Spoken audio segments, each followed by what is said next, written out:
Hey guys, welcome to my channel. दोस्तों, आज हम इस वीडियो में इंडियन इकोनॉमी के विषय में पढ़ेंगे। और इंडियन इकोनॉमी में आज का हमारा टॉपिक होगा भारत में उद्योगों का विकास। आज हम इस वीडियो में देखेंगे कि भारत में उद्योगों का विकास किस प्रकार से हुआ, जो हमारा इंडस्ट्रियल सेक्टर है उसकी जो ग्रोथ हुई है वो किस प्रकार से हुई है। तो आज हम इस वीडियो में देखने वाले हैं। और आज हम इस वीडियो में भी देखेंगे कि आज़ादी के पहले देश में कौन कौन से उद्योगों का विकास हुआ और आज़ादी के बाद कौन कौन से उद्योगों का विकास हुआ। यह सब आज हम इस वीडियो में देखेंगे। तो दोस्तों, आइए आज का वीडियो शुरू करते हैं। इसमें से अगर दोस्तों बात करें उद्योग क्या होते हैं, जो इंडस्ट्री होती है, तो इंडस्ट्री किसे कहते हैं, उद्योग किसे कहते हैं। तो किसी भी वस्तु और सेवा के उत्पादन में, किसी भी वस्तु और सेवा के उत्पादन में जब सारी कंपनियां और फार्म एक साथ काम करती हैं तो उसे उद्योग कहा जाता है। सबसे पहले तो हम ये जानें कि उद्योग क्या होता है। जब जब किसी वस्तुओं और सेवाओं का जो उत्पादन होता है उसको सारी कंपनियां करती हैं और सारे फार्म मिलकर एक साथ करते हैं तो उसे अपन उद्योग कहते हैं। जैसे कोई मान लो इंडस्ट्री है तो इंडस्ट्री में गुड्स माने वस्तुएं और सेवाओं का उत्पादन होता है। किसी भी औद्योगिक क्षेत्र में वहाँ पर वस्तुओं और सेवाओं का उत्पादन होता है। मान लो जैसे कोई अगर उद्योग है तो उद्योग में वहाँ पर किसी वस्तु का निर्माण तो हो ही रहा है और साथ में वहाँ पर नौकरी भी मिलती है, क्योंकि जो उद्योग होता है तो उद्योग सर्विस भी देता है, नौकरी देता है।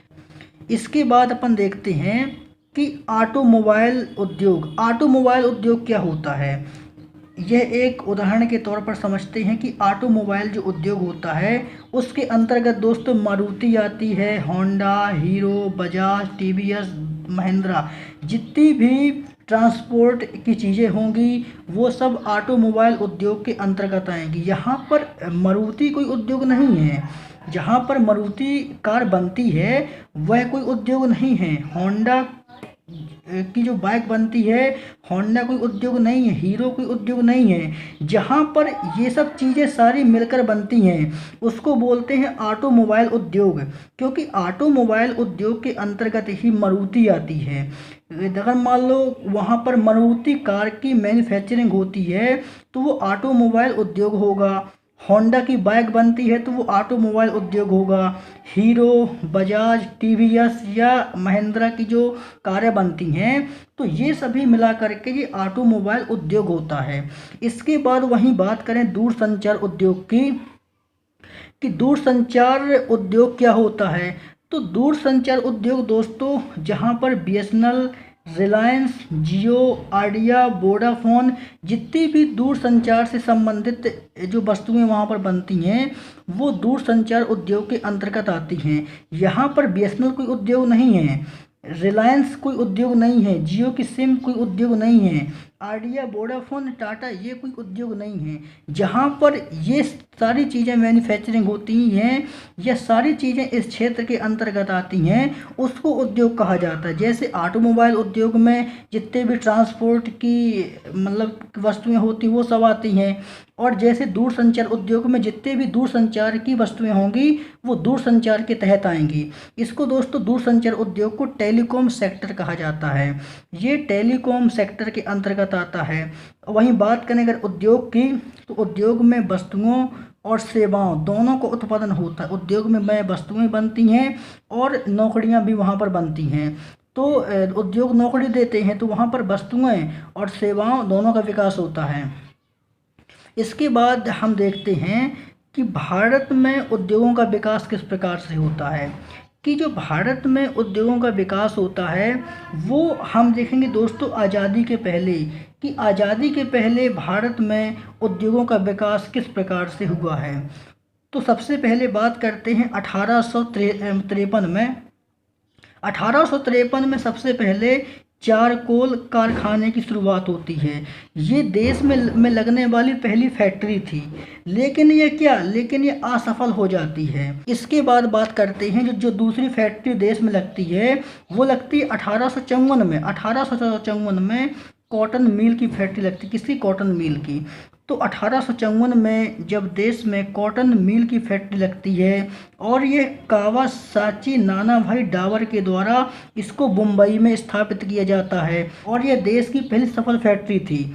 जो ये कॉटन मिल की फैक्ट्री थी, ये देश की पहली सफल फैक्ट्री मानी जाती है। इसके बाद 1855 में देश में तीसरी फैक्ट्री स्थापित होती है, वो होती है जूट मिल। जूट मिल की फैक्ट्री 1855 में स्थापित होती है। ये पश्चिम बंगाल के रिसरा में लगती, कहाँ पर लगती है? तो ये पश्चिम बंगाल के रिसरा में लगती है, और यह एक सफल फैक्ट्री मानी जाती है। इसका जो औद्योगिक विकास था वो सफल रूप से हुआ था। इसके बाद 1874 में देश में आयरन मिल की फैक्ट्री लगती है, आयरन मिल लगती है, और ये पश्चिम बंगाल के कुल्टी में लगती। कहाँ पर? पश्चिम बंगाल की कुल्टी में 1874 में पहली आयरन मिल लगती है, और यह भी क्या होती? सफल होती है।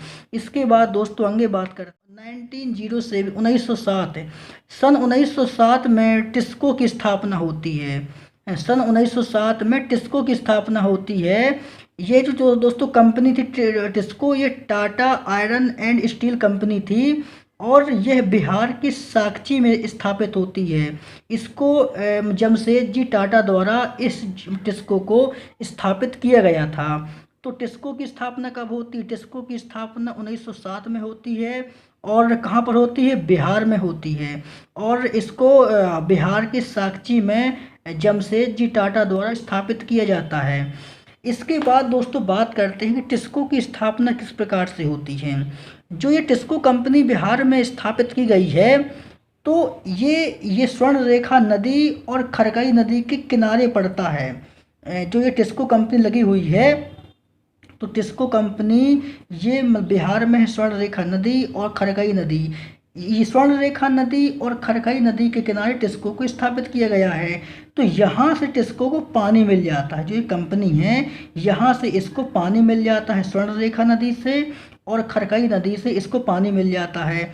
वहीं अगर बात करें लोहा की, तो लोहा इसको सिंहभूमि झारखंड से मिल जाता है। कोयले की बात करें तो कोयला इसको झरिया झारखंड से इसको कोयला मिल जाता है। मैग्नीज इसको उड़ीसा से मिल जाता है। चूना पत्थर भी उड़ीसा से मिल जाता है। इसको लाइट दोस्तों दामोदर घाटी नदी परियोजना और मयूराक्षी परियोजना से इसको लाइट विद्युत मिल जाती है। रेलवे इसको मुंबई हावड़ा रेल मार्ग से मिल जाता है। और उसके बाद अगर बात करते लेबर की, तो लेबर इसको यूपी और बिहार से इस टिस्को को लेबर मिल जाती है। और बंदरगाह की बात करें तो इसको कोलकाता बंदरगाह मिल जाता है। क्योंकि दोस्तों अगर आपको उद्योग लगाना है, तो उद्योग के लिए आपको ज़मीन चाहिए, लैंड चाहिए, लेबर चाहिए, पानी चाहिए, बिजली चाहिए, यातायात, कच्चा माल और बैंक्स। ये सब चीज़ें उद्योग लगाने के लिए महत्वपूर्ण होती हैं। आपको अगर कहीं पर उद्योग को स्थापित करना है, तो उसके लिए आपके पास ज़मीन होनी चाहिए, लेबर, पानी, बिजली, यातायात और कच्चा माल, बैंक्स। ये सभी चीज़ें उद्योग के लिए बहुत ही महत्वपूर्ण हैं। आपको मान लो उद्योग लगाने के लिए ज़मीन मिल गई, तो ज़मीन के बाद आपको लेबर चाहिए, लेबर के बाद आपको पानी चाहिए, पानी के बाद आपको बिजली चाहिए, फिर ट्रांसपोर्ट चाहिए, कच्चा माल चाहिए, बैंक चाहिए। तो ये सभी चीज़ें उद्योग के लिए बहुत महत्वपूर्ण होती है। तो जब टिस्को की स्थापना होती है 1907 में, तो ये टिस्को एक सफल इंडस्ट्री मानी जाती है। इसका जो औद्योगिक विकास हुआ था वो सफल रूप से माना जाता है। इसके बाद बात करते हैं सन 1918 में इसको की स्थापना होती। किसकी? इसको की स्थापना कब होती है? सन 1918 में इसको की स्थापना होती है, और ये पश्चिम बंगाल के वर्णपुर में होती है, और इसको दामोदर नदी के किनारे इसको स्थापित किया गया है। इसके बाद बात करते हैं VISL। इसको दोस्तों बोलते हैं Visvesvaraya iron and steel plant. इसकी स्थापना सन 1923 में होती है और इसको कर्नाटक के शिमोगा ज़िले में इसको स्थापित किया जाता है। और इसको पानी की बात करें तो इसको भद्रा नदी से इसको पानी मिल जाता है। और लोह ऐश की बात करें तो बाबा भूदन की पहाड़ियों से इसको लोह ऐश के मिल जाता है। और लाइट की बात करें तो ये Visvesvaraya iron and steel plant को जो लाइट मिलती है वो शरावती नदी प्रोजेक्ट से इसको लाइट मिल जाती है। तो एक उद्योग के लिए ये सभी चीज़ें बहुत महत्वपूर्ण हैं। आप देखिए लोग मतलब कि जैसे झारखंड में उद्योग क्यों फेमस है। झारखंड छत्तीसगढ़ में सबसे ज़्यादा उद्योग या कि महाराष्ट्र में सबसे ज़्यादा उद्योग क्यों लगाए गए हैं, क्योंकि वहाँ पर लैंड ज़मीन लेबर भी वहाँ पर यूपी बिहार से उनको लेबर मिल जाती है। मान लो कि महाराष्ट्र में कोई उद्योग लगाया गया है तो उनको वहाँ पर ज़मीन मिल जाएगी, लेबर यूपी बिहार मध्य प्रदेश से उनको लेबर मिल जाएगी। पानी के लिए वहाँ पर बहुत सारी नदियाँ हैं प्रोजेक्ट, वहाँ से उनको पानी मिल जाएगा, लाइट मिल जाएगी। यातायात के लिए बहुत सारे वहाँ पर लिंक रूट बने हुए, वहाँ से उनको कोई यातायात मिल जाएगा। कच्चा माल झारखंड से मिल जाएगा, छत्तीसगढ़ से मिल जाएगा। और बैंक्स के लिए लेन देन वो भी आसानी से प्राप्त हो जाते हैं। मतलब इस प्रकार से एक उद्योग के लिए ये सभी चीज़ें बहुत महत्वपूर्ण होती हैं। जैसे देखिए ना, जो ये Visvesvaraya iron and steel plant है इसको लोह ऐश के बाबा भूदन की पहाड़ियों से मिलता है। इसके बाद दोस्तों बात करते हैं आज़ादी के बाद। ये हमने बात की आज़ादी के पहले कौन कौन से उद्योग लगाए गए थे, हमने उनके विषय में बात किया है जो आज़ादी के पहले भारत में उद्योगों को स्थापित किया गया था। इसके बाद अपन बात करते हैं कि आज़ादी के बाद देश में कौन कौन से उद्योग लगाए गए हैं। तो दोस्तों हमारे पहले जो उद्योग मंत्री थे वो थे डॉक्टर श्यामा प्रसाद मुखर्जी। और जब ये भारत के पहले उद्योग मंत्री बनते हैं तो 1948 में देश में पहली औद्योगिक नीति आती है ना। तो देश में पहली औद्योगिक नीति कब आती है, वो 1948 में आती है।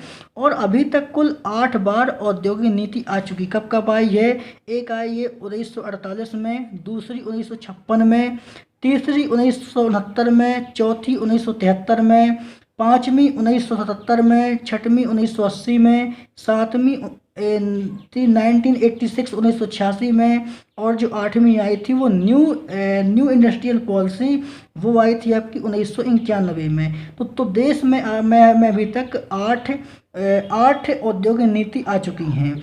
हम दोस्तों बात करेंगे 1948 की औद्योगिक नीति के बारे में।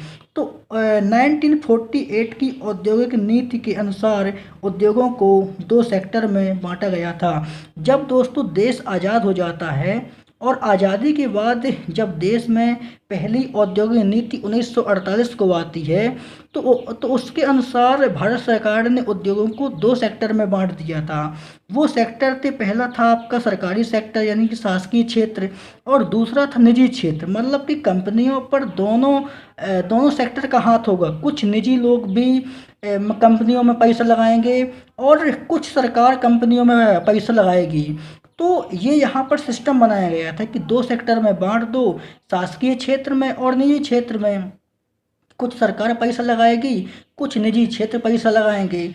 तो शासकीय क्षेत्र की दोस्तों बात करें तो यहाँ पर पहले ये था कि 50% जो हिस्सा है वो सरकार लगाएगी और 50% हिस्सा निजी क्षेत्र लगाएंगे उद्योगों में। तो ये 1948 की औद्योगिक नीति थी। इसके बाद दोस्तों बात करते हैं कि आज़ादी के बाद जो देश में पहले उद्योग स्थापित हुए थे तो वो था दोस्तों सेल भिलाई। कौन था, सेल भिलाई था। ये जो दोस्तों सेल है तो सेल का मतलब होता है स्टील अथॉरिटी ऑफ इंडिया।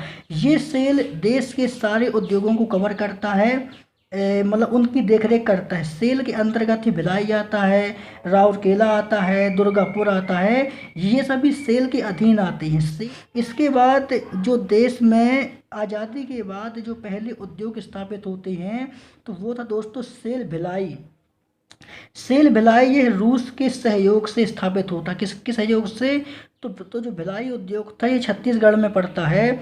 ये रूस के सहयोग से 1955 में ये छत्तीसगढ़ में इसको स्थापित किया जाता है। और इसकी बात करें कि भिलाई के लिए में कच्चा माल कहाँ से प्राप्त होता है, तो इस उद्योग को मैंगनीज बालाघाट से प्राप्त होता है। चूना पत्थर इसको उमरिया, कटनी, अनूपपुर मध्य प्रदेश से ये चूना चूना पत्थर प्राप्त कर लेता है। लोहा की बात करें तो इसको उड़ीसा से प्राप्त हो जाता है। बिजली की बात करें तो बिजली इसको मध्य प्रदेश से प्राप्त हो जाती है। लेबर जो है दोस्तों, इसको यूपी और एमपी से लेबर मिल जाती है। और इसकी बंदरगाह की बात करें तो बंदरगाह ये विशाखापट्टनम आंध्र प्रदेश में इसको बंदरगाह मिल जाता है। तो इसके लिए जो कच्चा माल है, चूना पत्थर है, बिजली है, लेबर है, लैंड है ना, रॉ मटेरियल है, तो वो सभी इसको पास के ही राज्यों से प्राप्त हो जाते हैं। और जो ये दोस्तों भिलाई उद्योग था, ये भिलाई उद्योग आज़ादी के बाद स्थापित किया गया था और आज़ादी के बाद के सबसे सफलतम उद्योग था। इसको छत्तीसगढ़ में स्थापित किया गया है। इसके बाद दोस्तों बात करते हैं राउरकेला की। राउरकेला उद्योग को 1955 में इसको स्थापित किया गया था और इस उद्योग को उड़ीसा में स्थापित किया गया था। और राउरकेला को जर्मनी के सहयोग से स्थापित किया गया था और यह आज तक का एक सफल उद्योग माना जाता है। इसके बाद बात करते हैं दुर्गापुर की। तो इसको 1955 में स्थापित किया गया था और इसको पश्चिम बंगाल में स्थापित किया गया है और इसको ब्रिटेन की सहायता से स्थापित किया गया था और आज तक का यह एक सफल उद्योग माना जाता है। तो दोस्तों जो हमारे 3 उद्योग थे, एक था भिलाई, राउरकेला और दुर्गापुर, तो इनको 1948 की औद्योगिक नीति के तहत देश में आज़ादी के बाद इन तीनों उद्योगों को स्थापित किया गया था और ये उद्योग आज भी चल रहे हैं। इनकी जो स्थापना हुई थी वो आज़ादी के बाद हुई थी और ये जो उद्योग हैं वो आज भी चल रहे हैं। तो दोस्तों आज के लिए बस इतना ही। दोस्तों हम इसके अगले वीडियो में देश में जो भी औद्योगिक नीतियाँ आई थी उनके विषय में बात करेंगे। जो हमारी 8 औद्योगिक नीति थी उनके विषय में बात करेंगे। तो आप हमारे चैनल स्टडी 18 इंडिया को सब्सक्राइब कर लीजिए और बेल आइकन को प्रेस कर लीजिए। दोस्तों मिलते हैं अगले वीडियो में। जब तक के लिए आप सभी धन्यवाद।